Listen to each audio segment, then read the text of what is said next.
po kayong lahat. Namili kami ng konti, yung mga wala na kami sa bahay. Siyempre, ganun naman nauubos natin yung kung anong meron tayo, no? Tapos pag medyo naipon na, mamimili ka na naman. Buti na lang meron malapit sa amin na discount store dito lang sa bandang likod namin.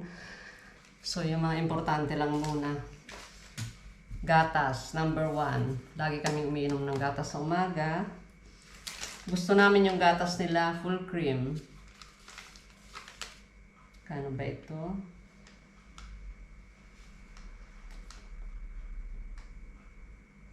Ang isa nito, €1.39. So, bumili kami ng 4. Total malapit lang naman. Mabigat din kasi ito. Siyempre, lalakad lang kami dahil malapit lang pag namimili dyan. Pag malayo, nakasasakyan. Then, ito, honey. Itong ginagamit namin instead of sugar sa umaga sa coffee with milk namin. Wala kasi sila ngayon ng malaki. Meron itong malaki tig 1 kilo. Minsan wala. Ito laging available, 500 grams. $2.99, halos €3. Ito naman yung, syempre hindi mawawala dahil it's a must sa kanya. 189 ang kilo nito, yung golden apples. Ang tawag nila dito golden, ang category nito. Masarap ito na malutong, na matamis. 1.89 ang kilo, so ito'y halos 2 kilo, 344. Tapos mint, ito yung concentrated na mixture. Bali syrup ito ng mint na nilalagay sa mojito, diba? Itong dahon na ito. Marami yung may tanim nito dito, lalo na sa countryside. Pero dito nasa sentro kami, tsaka ito kasi ready na, ilalagay mo sa tubig, tapos lagyan mo ng ice, lalo pag summer. Masarap ito. Pero syempre marami itong sugar, sweetened dito.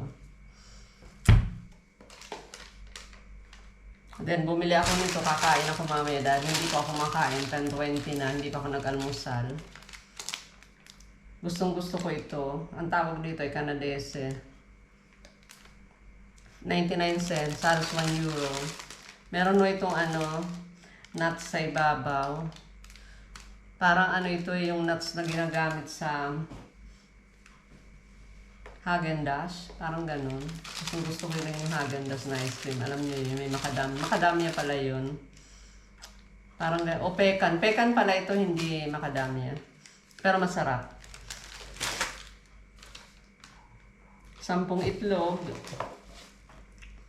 €2.09. Lagi kasi ako may itlog sa ref. Hindi ako nagpapawala kasi alam nyo naman lahat ng halos ng luto may diba, yung mga magbebe ka ng tinapay, minsan kailangan mo itlog. Depende naman, hindi man lahat ng tinapay kailangan. Pero madalas, magagawa kang pancake, dapat may itlog. Gusto mo mag-almusal, tapos gusto mo ng, halimbawa, magsasalad ka, lagyan mo ng boiled egg, diba? Kaya maganda talaga, laging may stock na itlog sa bahay. Nire-ref ko kasi nga mainit ngayon dito summer. Pero pag hindi naman, yung panahon ng taglamig, nasa labas lang, meron naman akong lagayan doon. Then, ano pa ba? Ito, 2 liters to. Juice na may iba-ibang klase ng fruits. May pineapple, may banana, may oranges, may nakalagay 9 vitamins, 2 liters, so ito napakarami. 1.79. Ano pa ba di ko nasabi? Banana. Yun. €1.29 per kilo nito. Ito ay halos 1.2. 1 kilo and 200 grams halos. 152 lang ito lahat. Ang dami-dami na. €1.52. Nagulat naman ako. Dami na nito. Maliliit lang. 4, 5, 6, 7, 8, 9. 9 pieces na ito ng banana. Ngayon, sa pagko-convert naman ito, kasi ang palitan ngayon, ang alam ko ay mataas. Dahil tumaas talaga ang palit. ng euro. Nasa, lately yung alam ko siguro 2 weeks ago o last 2 weeks ago, halos mag 67 na eh. So, 1 euro times 67, no? Yun ang conversion. Pero kung hindi naman kasi stable, syempre, pwede naman bumaba pa, pwedeng ano, kaya pag ganyan, mas maganda i-convert lang sa 64, 65, mataas na nga yun, umabot na, nag-60 na nga ho dito ang palit, nag-58 noon. Bumaba na yan ang gusto, ngayon tumataas. So, lagay na lang natin muna sa ganun, 65, 66, 65 na palitan, ganun, 64. Wag yung sobrang taas. Kasi parang namang, ang mangyayari, kapag kinonvert sa ganun, para naman, ang mamahal naman ang bilihin dito. Hindi naman ho ganun. Kasi sumasabay naman yan sa kita. Kung ang income mo naman dito, makakasurvive ka naman kung marunong ka lang mag-budget, tsaka marunong kang pumili ng mga bibilhin mo. Alam nyo na, yung needs lang, hindi yung wants natin, di ba? Tsaka syempre sa lifestyle mo yan, ganun, sa cost of living mo. Lahat naman yan nakadepende sa tao, kung paano kang mag-isip, di ba? Kung meron kang pangarap sa buhay, gusto mo makapagtabi ng pera, meron kang project, di ba? Kung anong mga priorities mo sa buhay, number 1. Syempre tayo sa edad na ito, wala na yung tapos na tayo dun sa mga gusto natin ng ganyan. At least ako. Pero yung ewan ko sa iba, hindi naman tayo pare-pareho, di ba? Ako tapos na ako dun sa mga panahon na na-attract ako sa mga branded, sa mga quality na branded qualities, iba pa yung usapan sa quality. May mga branded talagang exaggerated naman ang presyo, no. Meron namang mga items na may quality pero hindi ganun kamamahal, no. Like bags, shoes. Pero siyempre pagdating sa shoes, dapat i-prioritize natin yung mga ganun. Basta ako sabi ko, shoes and bed, yung kutsyon, di ba? Kasi importante yun sa likod natin. Pwede tayo ma-damage pag ang hinihigaan mo hindi maayos sa buto mo. Pwedeng ma-damage yung likod natin. Kaya kailangan natin bigyan ng priority yung ganun. Tsaka sapatos. Kasi ang sapatos gamitin sa paglalakad mo. Nakadepende din doon yung ng katawan natin, yung likod natin, posture. Anyway, napalayo na ho ako. Yun nga ang ko. Sa ngayon, ito ang napamili namin, 20 euro and 69 cents. Ito na lang i-convert ko. Kung magkano lahat ito inabot. 20 and 69. I-convert ko lang sa 64, no? Kasi sabi ko nga sa inyo, doon lang tayo sa mataas na nga itong 64 eh. Dapat nga 60 lang dahil matagal nang na panahon na naging 60 lang ang palitan dito. Inano ko sa 64, 1,324.16 cents. Sa pesos ho ha, sa palit na 64. Anong masasabi nyo? Mahal ba o mura dito? Ilang items to? Ang dami na rin naman nung apples. 4 na gatas. Itong juice, 2 liters yan. Half kilo ng honey. 10 itlog. Marami rin bananas ito. 9 na piraso. 1, 2, 3, 4, 5, 6, 7. Tama ba? Oo, 9. Tapos meron akong almusal. Ang dami nitong apples, mele. Yan o ang sabihin na natin 1,300. Ganun. Ang tingin nyo?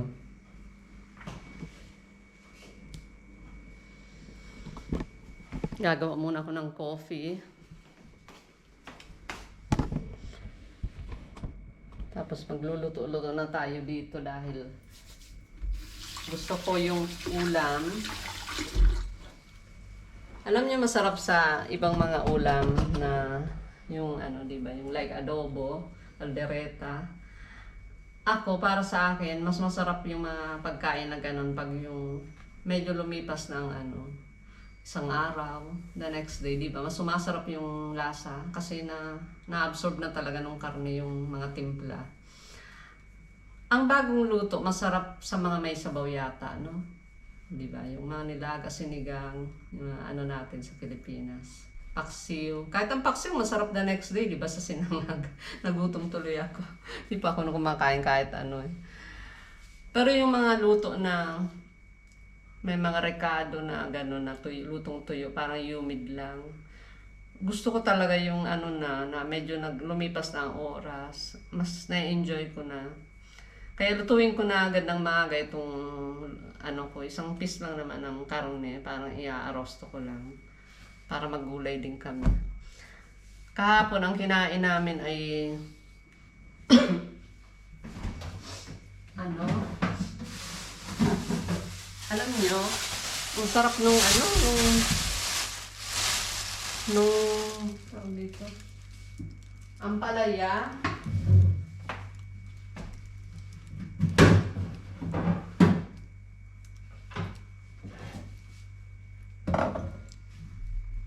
Sarap na sarap ako sa ampalaya kasi kami mga Bicolana, sanay kami gumawa ng salad ng ampalaya. Hilaw namin itong kinakain, hinihiwa lang naman ninipis. Hindi ko alam kung alam din to ng iba kasi dito sa Torino, yung mga nakilala namin dito nung una, hindi nila alam na kinakain pala ito ng hilaw. Marami ho kasing may napapaitan sa ampalaya, di ba? Kahit luto na nga, sabi ng iba mapait daw. Kami talaga hilaw, nasanay ho kami, lumaki kami ng kumakain ng ganitong salad, ensalada. Ito ang palaya na ito, ang sarap kasi hindi halata na hindi ito treated, hindi binombahan ng mga pampalaki. Makakakain na rin.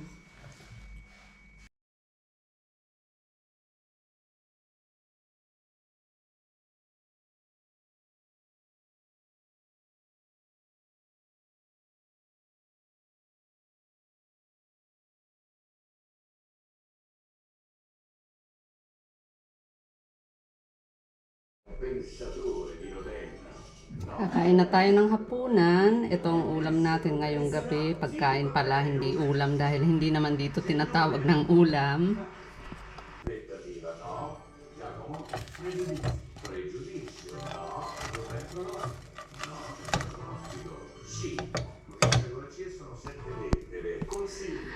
Kain ho muna kami ng hapunan. Ang niluto ko ngayon ay arroz di maiale, pork meat na may carrots. Sinama ko na yung carrots kaya salutuin ko pa ng magkabukod. Tapos nilalagyan ito ng the usual bawang sibuyas, ginigisa yung karning isang chunk, tapos saka mo na slice pag luto na. Kadalasan ng talagang ganitong niluluto nila ay beef. Pero meron akong available na pork meat. Kasi pwede rin, meron din kumakain ng ganyan dito ng pork. Meron din sa parteng ito. Then ako, dahil mahilig dito sa basil, papapaking ko na lang ito, kainin ko na lang as is. Hindi ko na isinahog sa carrots. Kasi meron na rin rosemary yon, rosemary leaves. So, kain muna tayo. Medyo gutom na rin ako eh. Ayan, ang ating setup. Umaga yung kulay ng carrots sa tablecloth namin. Hihiwain ko na lang yan mamaya bago kami kumain. Okay. Ganun muna ako ngayon. Mano, no, non è mano. Gira e rigira, debole e neo. Monello. No, debole. No, ce l'amo. Però è debole. Moneta. Moneta non può mica essere debole. Moneta debole. Ah, sì. Molle, perché? Ah, molle. Molle, sì. Che mi dite? No. Andiamo avanti, allora chiudiamo la catena, scendiamo da molle e troviamo un'altra M. Molle.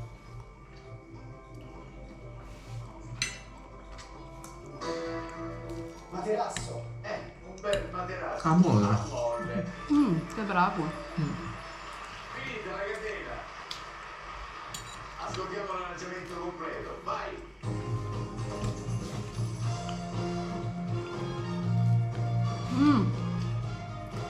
Guarda, buono.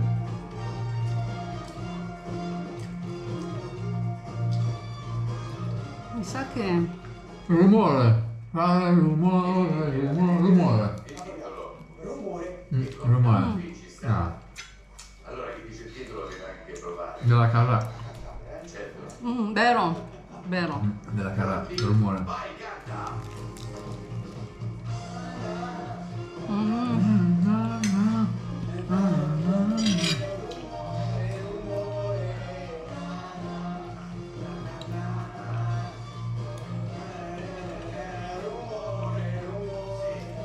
Anche noi qui gestiamo.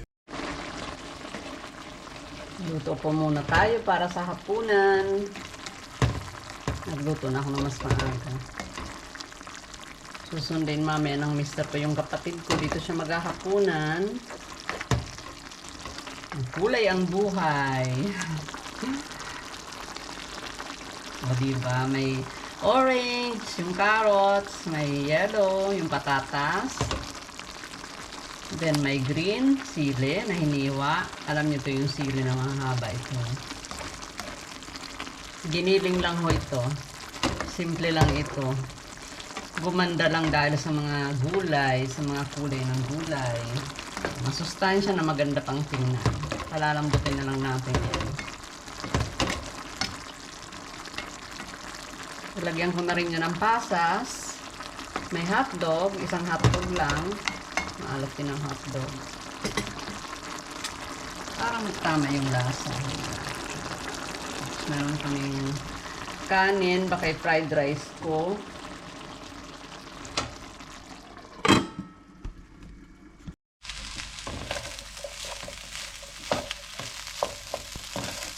Yung kanin ko sa ref, ginawa kong ganito, fried rice na may green peas at carrots. Tapos ito, alam nyo kung ano to? Parang dinengdeng.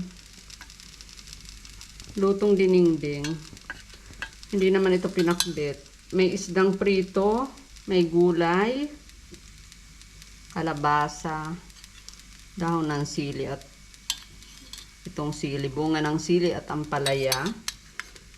Ayan pa, sa kapatid ko na ito dahil kumain ako nito nung nakarang gabi. Tapos meron pa kami ditong konting gatang tulingan. Initin ko rin itong gatang tulingan na may talong. Oh, para maubos na itong mga tira-tira, makain na ito. Initin kong mabuti ito na medyo magmantika pa yung gata. Na tayong mga Bicolano mahilig sa gata. Ayan kaya ang itsura ko ngayong araw na ito. Ayos pa naman. Binaba ko na uli yung habong dito sa kusina namin. Dito sa labas at uminit na uli. Matapos umulan ng 2 araw atang umulan. Simple lang naman kami ngayon ang kain na namin.